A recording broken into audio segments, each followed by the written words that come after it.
c'est pour les anges. Si on peut avancer, ça nous ferait bien. Hein? Si on peut avancer, ça ferait vraiment bien. On a tendance à être au fond. C'est vraiment au fond quand il y a du monde. Alors il y a de la place devant. Il y a de la place devant. Laissons les anges derrière. Nous occupons les premières places. Alléluia. Amen. En tout cas, aujourd'hui, nous sommes un petit groupe. Et c'est pour cela qu'il ne faut pas que tu prennes le... Tu sais ce que tu vas faire. Bien. Nous allons commencer la parole de Dieu. Et pour cela, je nous invite à aller dans le livre d'Éphésiens. Dans l'épître de Paul aux Éphésiens. Éphésiens, c'est après Corinthiens. Après 2 Corinthiens. Éphésiens. Après Galates. Éphésiens, après Corinthiens, Galates, et puis vous avez Éphésiens. Nous allons prendre le chapitre 4. Nous allons prendre le chapitre 4. Elle sourit parce qu'elle l'a lu et elle a prêché dessus. Donc, l'esprit est le même. L'esprit est un. Donc, chapitre 4, nous allons lire du verset 17 au verset 32. Donc, nous prenons Éphésiens, chapitre 4, du verset 17 au verset 32. Et si nous avons la force d'être debout, nous sommes debout. Sinon, on reste assis, mais si vous avez la force, non, vous avez l'enfant, vous pouvez rester assis. Nous allons nous mettre debout pour lire la parole de Dieu. Éphésiens chapitre 4, du verset 17 au verset 32. Voici donc ce que je dis et ce que je déclare dans le Seigneur. C'est que vous ne devez plus marcher comme les païens qui marchent selon la vanité de leurs pensées. Ils ont l'intelligence obscurcie, ils sont étrangers à la vie de Dieu, à cause de l'ignorance qui est en eux, à cause de l'endurcissement de leur cœur. Ayant perdu tout sentiment, ils se sont livrés à la dissolution pour commettre toute espèce d'impureté jointe à la cupidité. Mais vous, ce n'est pas ainsi que vous avez appris Christ. Si du moins vous l'aviez entendu, et si conformément à la vérité qui est en Jésus, c'est en lui que vous avez été instruits à vous dépouiller. Eu égard à votre vie passée, du vieil homme qui se corrompt par les convoitises trompeuses, à être renouvelé dans l'esprit de votre intelligence, et à revêtir l'homme nouveau, créé selon Dieu, dans une justice et une sainteté que produit la vérité. C'est pourquoi renoncez au mensonge et que chacun de vous parle selon la vérité à son prochain, car nous sommes membres les uns des autres. Si vous vous mettez en colère, ne péchez point, que le soleil ne se couche pas sur votre colère, et ne donnez pas accès au diable, que celui qui dérobait ne dérobe plus, mais plutôt qu'il travaille en faisant de ses mains ce qui est bien, pour avoir de quoi donner à celui qui est dans le besoin. Qu'il ne sorte de votre bouche aucune parole mauvaise, mais s'il y a lieu, quelques bonnes paroles qui servent à l'édification et communiquent une grâce à ceux qui l'entendent. N'attristez pas le Saint-Esprit de Dieu, par lequel vous avez été scellés pour le jour de la rédemption. Que toute amertume, toute animosité, toute colère, toute clameur, toute calomnie et toute espèce de méchanceté disparaissent du milieu de vous. Soyez bons les uns envers les autres, compatissants, vous pardonnant réciproquement comme Dieu vous a pardonné en Christ. Seigneur, ta parole est ta parole. Nous te la confions, nous te la recommandons. Seigneur, qu'elle nous en donne, ô Dieu, la révélation et qu'elle nous fortifie ce matin au nom puissant de Jésus. Dispose nos cœurs, que tout soit de toi, rien que de toi, au nom de Jésus. Amen. Amen. Asseyons-nous, bien-aimés. Nous parlons ce matin de Jésus, comme tous les dimanches d'ailleurs. Ce dimanche, nous allons faire un pas de plus avec Jésus. Donc le titre, un pas de plus avec Jésus-Christ. Nous allons faire un pas de plus avec Jésus. Vous savez, quand vous allez dans les Écritures, il y a Amos chapitre 3, verset 3, qui dit « Deux hommes peuvent-ils marcher ensemble s'ils ne se sont pas accordés ?» Pour marcher ensemble, il faut d'abord être d'accord. D'accord, savoir où on va, savoir comment on va y aller, savoir quelles sont les dispositions que nous allons prendre. Mais toujours est-il que pour marcher ensemble, il faut être d'accord. Aujourd'hui, faire un pas de plus avec Jésus-Christ, c'est d'abord être d'accord avec lui. Mais pour être d'accord avec Jésus, il y a une chose. Qu'est-ce que le Seigneur attend de toi? Qu'est-ce que le Seigneur attend de nous? Vous savez, il y a un point dans la Bible où Jésus va parler à ses disciples. Il va parler à ses disciples et le plus particulièrement, il parlera à Pierre. Il lui dit, Pierre, est-ce que tu m'aimes? Imaginez pour les gens qui sont mariés, le matin vous vous réveillez, et il y a votre mari qui vous demande, est-ce que tu m'aimes? C'est terrible, hein? Ou encore, votre femme le matin se lève et dit, mais mon chéri, est-ce que tu m'aimes? C'est une question qui est très forte. Ou encore, votre enfant se lève et vient vers vous, maman, est-ce que tu m'aimes? C'est une question qui est très forte. Mais Jésus l'avait posée à Pierre. Il dit à Pierre, Pierre lui dit, mais Seigneur, tu es omniscient, tu sais tout, tu vois tout, tu es omniprésent. C'est que tu sais que je t'aime. Il lui repose quand même la question 3 fois. Mais Jésus savait pourquoi il lui poserait cette question. Parce que, avec toutes les promesses qu'il avait faites, je vais t'aimer, je suis prêt à mourir pour toi, il lui dit non. Il lui dit non. Que le coq chantera quand tu m'auras déjà réveillé 3 fois. Et le jour où le Christ revient, on retrouve Pierre en train de faire la pêche aux poissons, alors qu'on avait déjà ôté de cette pêche de poissons, il devait faire la pêche aux hommes, mais il pêchait les poissons. Donc c'est important de savoir qu'est-ce que le Seigneur veut. Et c'est pour cela que quand vous allez dans Matthieu, chapitre 19, verset 24, le Seigneur dit, je vous le dis encore, il est plus facile à un chameau de passer par le trou d'une aiguille qu'à un riche d'entrer dans le royaume de Dieu. Il est plus facile à un chameau. Vous savez, en ce temps-là, lorsque toutes les portes de Jérusalem étaient fermées, il y avait une porte qui était ouverte. Bon, c'est à vérifier. Il y avait une porte qui était ouverte qu'on appelait la porte de trou d'aiguille. On l'appelait ainsi parce qu'elle était petite. Et le chameau, vous savez que le chameau est très chargé. Le chameau est très chargé. Donc le chameau avec sa charge ne pouvait pas entrer par cette porte-là. Donc il fallait le décharger. On déchargeait le chameau et là il pouvait entrer.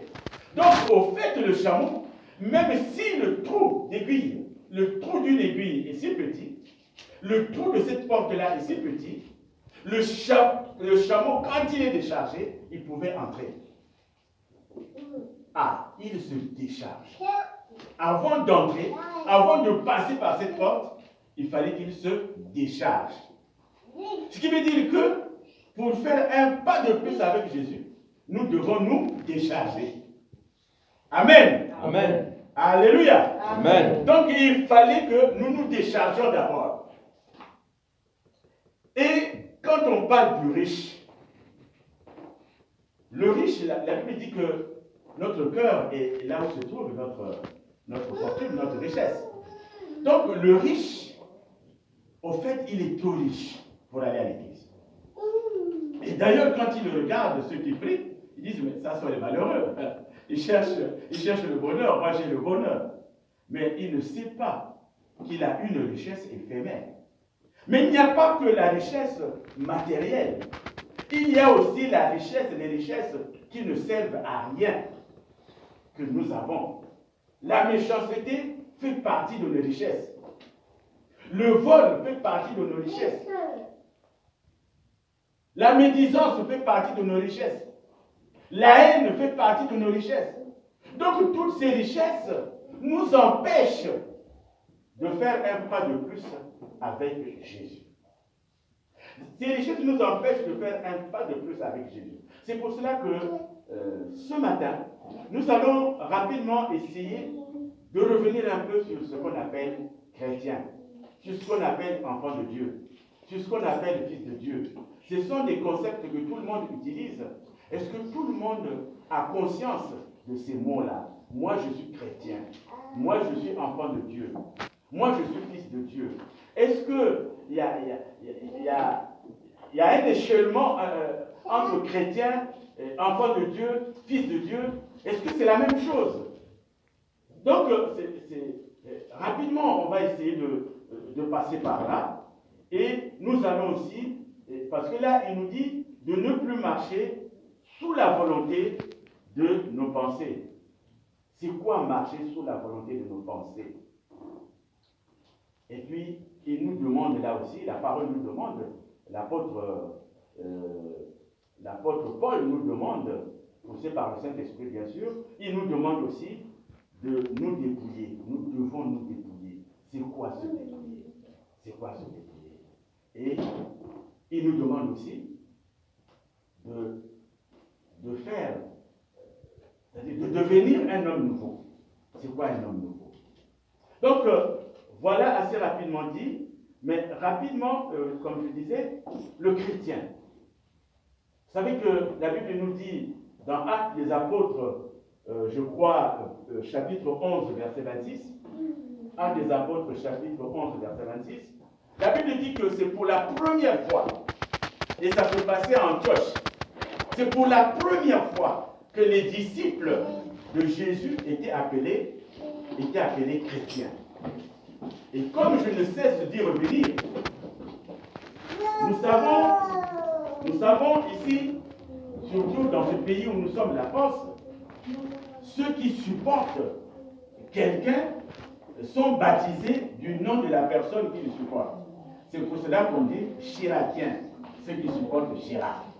C'est pour cela qu'on dit sarkozien, ceux qui supportent Sarkozy. Ainsi de suite. Donc, en ce temps-là, comme eux, ils supportaient, moi je ne dirais pas supporter, ils se comportaient, ils se présentaient. Tout ce qu'ils faisaient, rappeler Jésus, ils se sont dit, mais ces gens-là sont comme Jésus. Donc, chrétien veut dire être comme. Ils sont comme Jésus. Ce n'est pas parce qu'ils portaient des croix.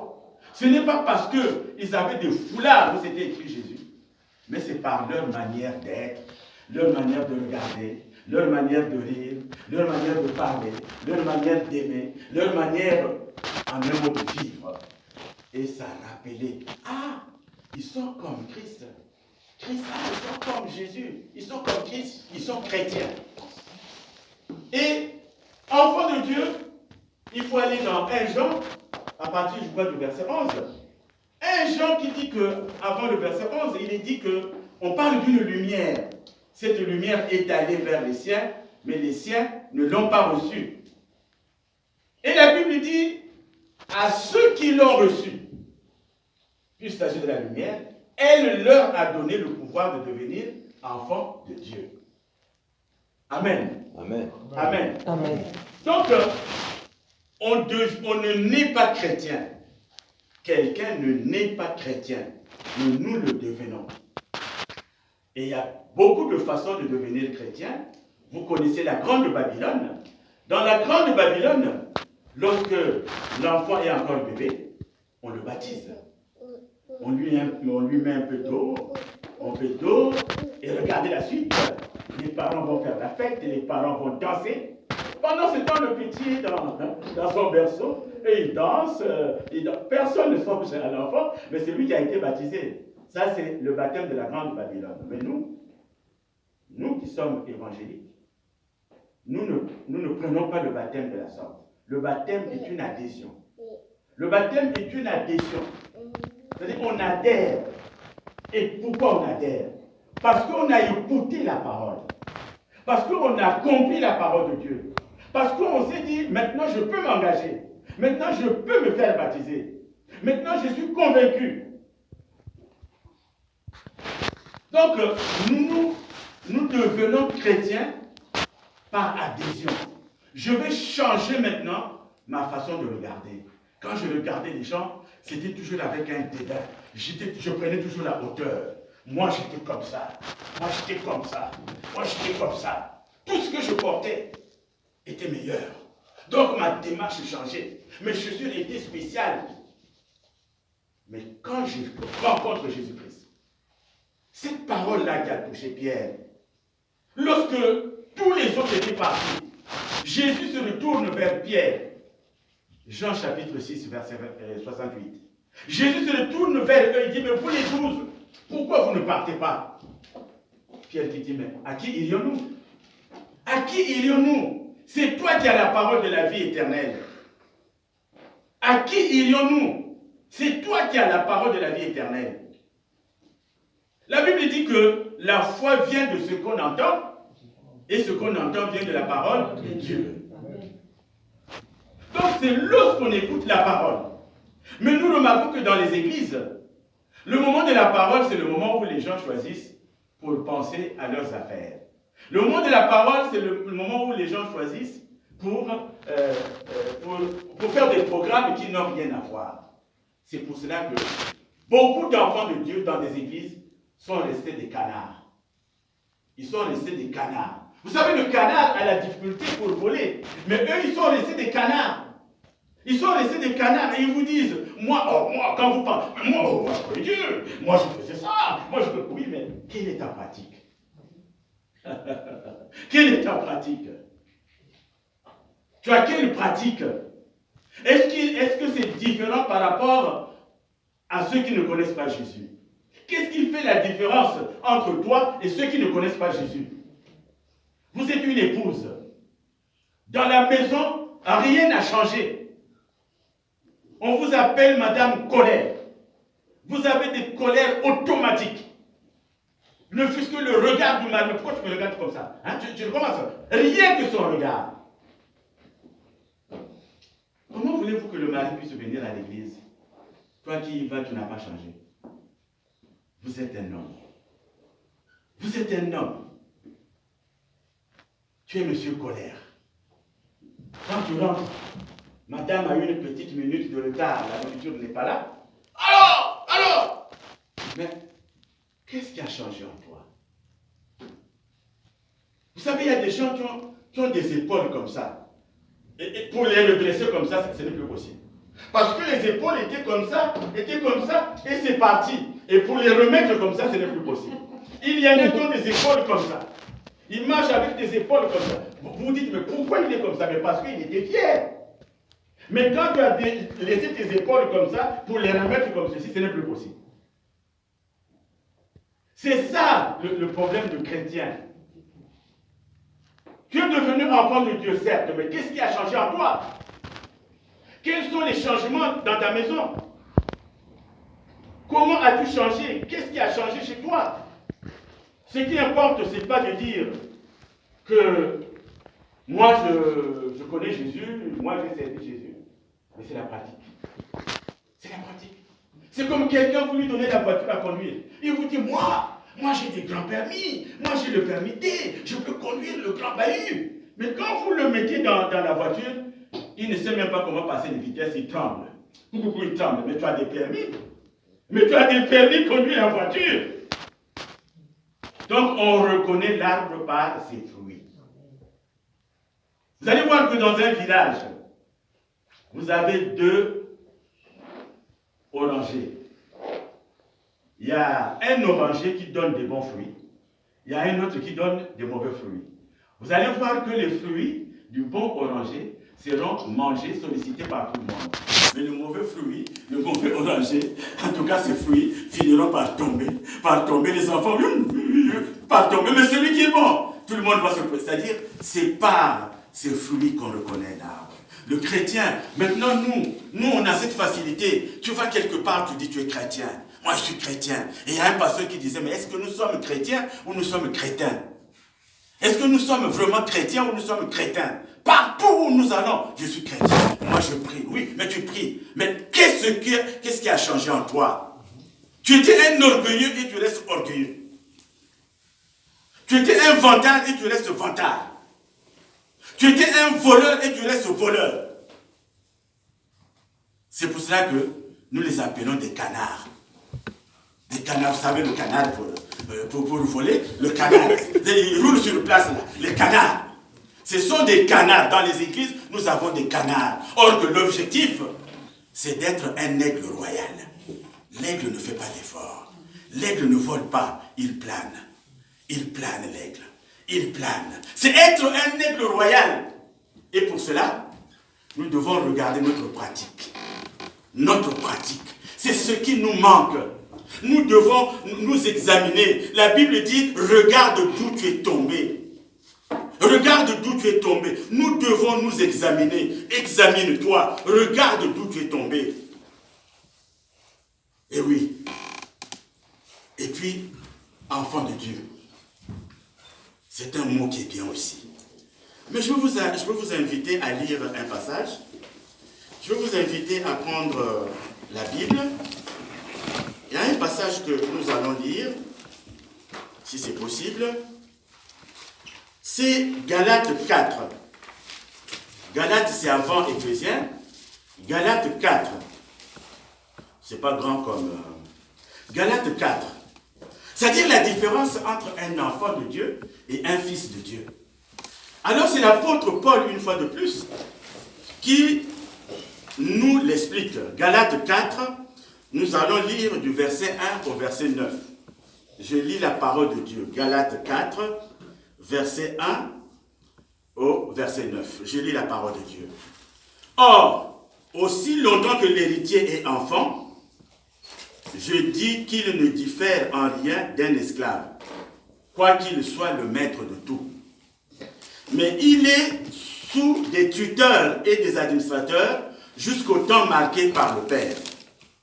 Nous aussi, de la même manière, lorsque nous étions enfants, nous étions sous l'esclavage des rudiments du monde.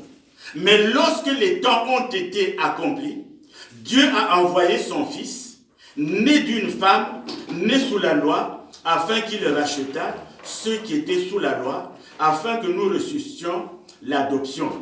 Et parce que vous êtes fils, Dieu a envoyé dans nos cœurs l'esprit de son Fils, lequel crie « Abba, Père ».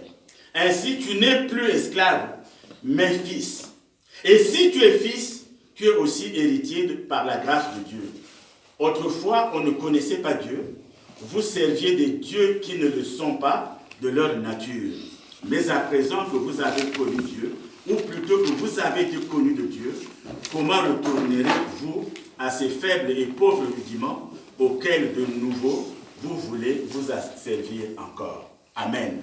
Amen.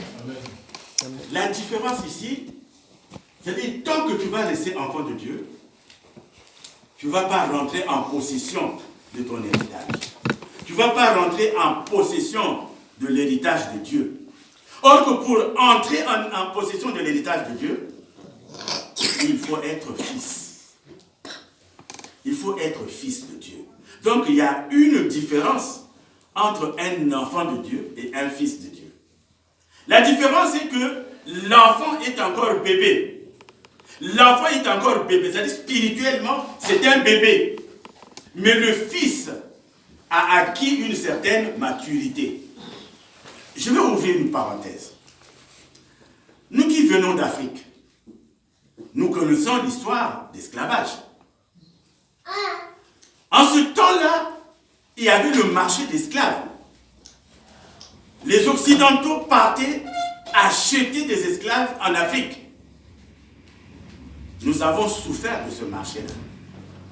L'esclave qui était acheté parfois avec un peu de sel, rien que du sel, devait travailler jusqu'à la mort pour celui qui l'avait acheté. Mais regardez aujourd'hui, pour ceux qui aiment le foot, regardez aujourd'hui, on parle de marché de transfert. Le marché de transfert, c'est pourquoi? C'est pour acheter. On achète qui? On achète des êtres humains qui sont des stars. Il y a un qui a été acheté là il n'y a pas longtemps, 120 millions. Mais celui qui achète, il dit, bon, maintenant pour quitter là où tu as été acheté, il faut 800 millions d'euros. C'est de l'esclavage. On ne se rend pas compte. Il y a même des joueurs c'est-à-dire pour les prendre d'une équipe, il faut 1 milliard. Ils ne se rendent pas compte. C'est-à-dire, mais nous qui aimons le foot, nous applaudissons. Quelle star! Mais on est reparti à l'esclavage. Le jeu appartient à celui qui le pratique. Quand nos enfants jouent, c'est avec joie. Mais eux, ils appellent ça du business. C'est un retour, je vous dis, à l'esclavage. Parce que quand on t'a acheté 120 millions ou 220 millions, pour que tu repartes, il faut maintenant verser 800 millions d'euros. Je ne sais pas si vous vous représentez, nous qui sommes africains, 800 millions. Essayez de convertir ça en francs CFA. Ça fait de l'argent. Mais quand nous allons au terrain, on applaudit. On ne sait pas que ceux qui sont en train de jouer sont des esclaves. On ne sait pas. Ce sont des esclaves. Ils n'ont plus leur liberté. Donc nous repartons à ces choses-là. Mais heureusement que nous, chrétiens, nous vivons dans le monde, mais nous ne sommes pas du monde. Heureusement que nous vivons dans ce monde-là, mais nous ne sommes pas du monde. On peut le lire dans Jean 17, verset 14. La Bible dit, « Je leur ai donné la parole, et le monde les a haïs. Je leur ai donné la parole, et le monde les a haïs. Parce qu'ils ne sont pas du monde, comme moi je ne suis pas du monde. » Jean chapitre 17, verset 14. C'est-à-dire celui qui reçoit la parole de Dieu vit dans le monde, mais il n'est plus du monde. Or que nous vivons dans le monde et nous sommes, pour la plupart, c'est-à-dire les canards. Les canards sont encore du monde. Les canards sont encore du monde. Les canards, ce sont ces gens que vous voyez à la gare qui perdent le temps quand le train arrive, ils guettent là, ils guettent. Dès qu'il voit le contrôleur qui vient pointer son nez, il est là. Donc il est obligé de courir pour aller un peu au fond, de façon que... Et puis quand il arrive à un autre arrêt, il regarde si le contrôle va aller. Ça, c'est un canard. C'est un canard parce que tu vas travailler, non pas gratuitement, mais tu vas travailler pour ramener de l'argent. Et dans ce que tu ramènes, on te paye au moins ton billet, on te paye au moins ta carte jusqu'à Montreux. Mais comme il faut payer Montreux-Sens, tu es obligé de... Tu es un canard. C'est ça les canards. Ils ont des difficultés à voler, ils ont des difficultés. Mais l'aigle... Donc aujourd'hui, dans les églises, nous trouvons beaucoup de canards. Il y a des gens, quand vous lui dites, il y a des années, ici dans l'église, on disait, bon, nous allons faire un jeûne de 40 jours. Vous demandez à ceux qui étaient là, 40 jours. Et on l'a fait, je crois, 2 ou 3 fois. On commençait peut-être une vingtaine, mais jusqu'au 40e jour, on n'était que 4. 4. Tous les autres avaient disparu. Ils avaient disparu. Ce sont des canards. Ce sont des canards. Tu veux que Dieu te donne tout. Nous sommes des demandeurs. Nous sommes des quémandeurs. Oh mon Dieu, donne-moi. Oh mon Dieu, donne-moi. Oh mon Dieu, c'est... Mais attends, mais Dieu sait. Dieu sait. Si ça tarde, il sait pourquoi. Il a dit dans sa parole que c'est une prophétie dont le temps est déjà fixé. Hein? Qu'est-ce qu'elle fait? Elle va vers son accomplissement. Donc si elle tarde, attends-la, car elle s'accomplira certainement. Mais tous les soirs, quand tu pries les genoux, Seigneur, donne-moi. Mais toi, tu as donné quoi à Dieu? Toi, tu lui donnes quoi? Il te demande seulement la prière. Mais tu es incapable de prier. Tu es incapable de jeûner pendant 2 jours. Vous ne savez pas qu'un véhicule qui roule pendant des années, il faut le décalaminer? Vous ne le savez pas? Nous, quand on avait des Vespa, toi qui as une voiture, tu sais bien qu'il y a, comment tu appelles ça, la vidange. Quand tu ne vidanges pas, le moteur s'abîme. Mais nous aussi, chrétiens, dans une semaine, on doit avoir au moins 1 jour de prière. Dans la semaine, on doit avoir au moins 1 jour de jeûne. Que ce jour-là, je fais vraiment mon jeûne. Je ne mange pas. Mais combien ici font 1 jour de jeûne, ne fût-ce qu'1 jour dans la semaine? Donc, on s'empiffe là, on ne peut rien donner à Dieu. À rien. Et nous sommes des demandeurs. C'est pour cela que moi je dis, le non-chrétien est lourd à porter. C'est lourd. Tant que nous allons subordonner notre foi sur un tel a fait, un tel a dit, un tel a fait, un tel a dit. Oh, surtout les hommes de Dieu. Je ne vais plus dans telle église parce qu'un tel a fait ça. Je ne veux plus parce que le pasteur a fait ça. Je ne veux plus parce que le pasteur... Tant que nous allons subordonner notre foi à un tel, tu sais, moi je vais plus là-bas. La sœur, la façon dont elle me regarde, ah non, je crois qu'elle est contre moi. Mais est-ce que tu vas à l'église pour la sœur? Est-ce que tu vas à l'église pour le pasteur? Est-ce que tu vas à l'église pour la femme du pasteur? Nous sommes, si vous êtes là pour quelqu'un, Papa Picard, où est-il là? Il n'est pas là. Il n'est pas là, Papa Picard. Il est là quelque part, Papa Picard. Mais moi, je prêche ma parole. Parce que je ne viens pas ici pour le pasteur Picard. J'allais me dire, non, le pasteur Picard n'est pas là, le président de l'Élysée n'est pas là, je ne prêche pas. Parce que je travaille pour Jésus. Tu vas à l'église pour toi. Tu ne vas pas à l'église pour quelqu'un d'autre. C'est pour quelqu'un d'autre. Moi, j'ai fait des années dans cette église, mais je n'ai jamais vu les chrétiens se mettre à genoux. Oh, Papa Péléka, bénis-nous. Papa Péléka, bénis-nous. Jamais. Au contraire, ce sont des injures que j'ai reçues ici pendant des années. C'est que nous ne prions pas Péléka, nous prions Jésus-Christ. Alors examine-toi. Pour qui tu vas à l'église? Pour qui tu vas à l'église? Est-ce que vraiment tu as le droit de t'appeler chrétien? Tu as encore un enfant. Un enfant ne prend pas possession de son héritage. Ce n'est pas le nombre d'années qu'on met dans une église. Il y a des gens qui disent, moi j'ai déjà 20 ans. 20 ans je suis dans l'église. Oui, tu as fait 20 ans dans l'église. Mais quel est ton